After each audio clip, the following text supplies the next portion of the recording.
Merhabalar efendim, kanalıma hoş geldiniz. Bugün kadınlardaki önemli bir sorun, cinsellikten uzaklaşmalarına neden olan bir sorun olan vajinal kuruluğu konuşacağız.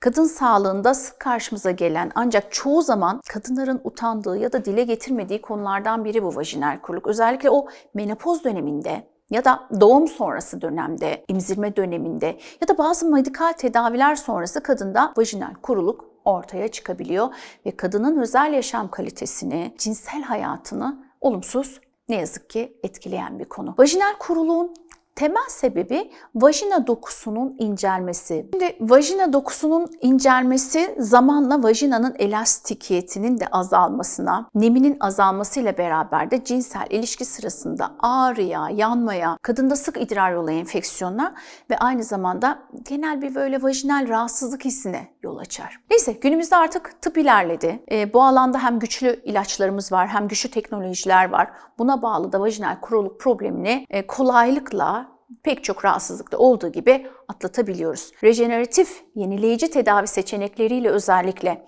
ki bunlar lazer tedavisi, vajinal lazer uygulamalarıyla, egzozom tedavisiyle, hyaluronik asit uygulamalarla, PRP gibi tedavilerle vajina dokusunun yeniden gençleşmesini, kalınlaşmasını, nem dengesinin sağlanmasını ve genel vajinal sağlığın, ıslanmanın eski haline dönmesini, floranın korunmasına yönelen çok güzel elimizde artık etkili çözümler var ve yan etkisi neredeyse hiçbirinin yok, ehil ellerde olmak kaydıyla. Şimdi videoya bir giriş yaptık. Vajinal kuruluk neden olur konusunu birazcık girmek istiyorum ve vajinal kuruluk kendini nasıl gösteriyor? Günümüzde artık bunlar için ne tür tedaviler uyguluyoruz ve işte bunların hepsine bu videomda, bu kafanızdaki sorulara cevap bulabileceksiniz. Vajinal kuruluk neden olur? Vajinal kuruluk farklı nedenlere bağlı ortaya çıkar. En sık karşılaştığımız sorunlara gelecek olursak, birincisi tabii ki olmazsa olmaz menopoz ve menopoza girerken yaşadığımız o hormonal değişimler. Menopozda tabii ki östrojen seviyeleri düşüyor. Böyle olunca vajina duvar epiteli inceliyor, vajina dokusu inceliyor, eskisi gibi ıslanmıyor ve kuruluğa neden oluyor. Vajina epitel hücresi incelince buraya böyle eskiden laktobasillerin hakim olduğu flora kendini polimikrobiyal floraya veriyor. Vajina esnekken artık esneyememeye başlıyor ve daha hassas, fragil, travmatik hale gelebiliyor. En büyük sebep menopoza bağlı ya da menopoza geçiş döneminde yaşanan o hormonal bozukluklar. Bir diğeri emzirme dönemi, yani doğum sonrası dönem. Doğumdan sonra vücutta bir hormon seviyelerinde değişiklikler olur. Yani östrojen ani bir düşme yaşar. Prolaktin hormonu yükselir. Vajina dokusunun o nem dengesi ve florası ister istemez bozulur. Bu geçici bir durumdur ama yine de kadın sağlığı için önemli. Geçici bir kuruluğa neden olur.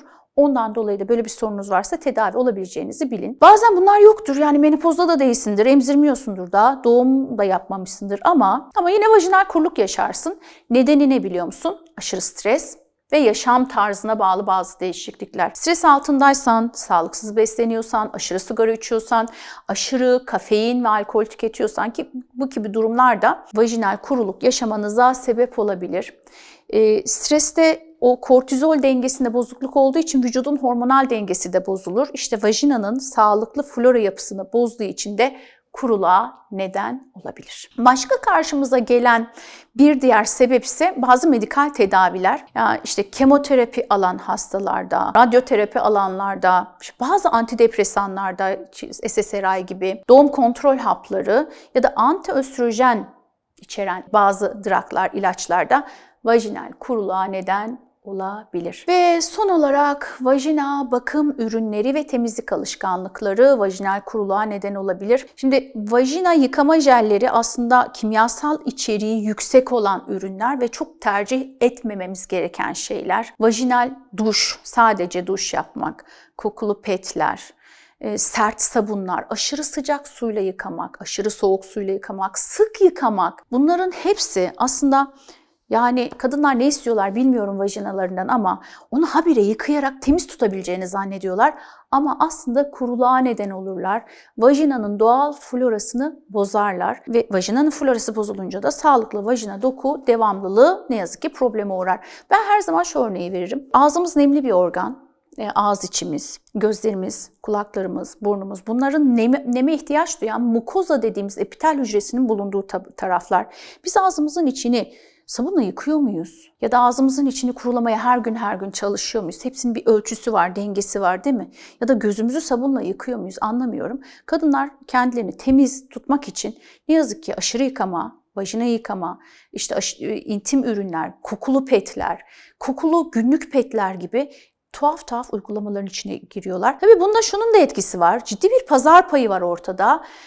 Bu alanda çalışan firmaların da cebi de olması lazım. Kadınlar için pazarlanan ürünler kendinizi daha fresh hissedin, daha hissedin, temiz olun, şöyle olun, böyle olun diye pazarlandığı için günlük pet sanki kullanılması gereken, her kadının kullanması gereken bir ürün gibi algılanıyor. Aslında günlük petler neden üretilmiş? Adetin o başında ve sonunda lekelenme olur ya, onun için üretilmiş. Ama biz kadınlar ne yapmışız? Günlük iç çamaşır değiştirmek yerine günlük pet kullanıp duruyoruz. Daha temiz hissedebilmek için parmaklarla, bilmem başka şeylerle vajinanın içini yıkıyoruz. Yapmayın efendim. Organınız kendi kendini temizleyen bir organ. O nedenle de sağlıklı bir vajina istiyorsanız vajinanızdan gözünüzü, elinizi çekin diyorum. Çünkü o kendini zaten temizleyen bir organ. Evet efendim, bir videonun daha sonuna geldik. Vajinal kuruluğun sebeplerini konuştuk. Demek ki stres ve bu yaptığımız yanlış davranışlar neden olabiliyor. Menopoza ve doğum sonrası dönemde de karşımıza gelebiliyor. Bu tür durumlarda ne tür tedaviler uygulayacağız? İşte o da bir sonraki videoda efendim. Sağlıklı, keyifli, mutlu bir yaşam dilerim. Hoşça kalın.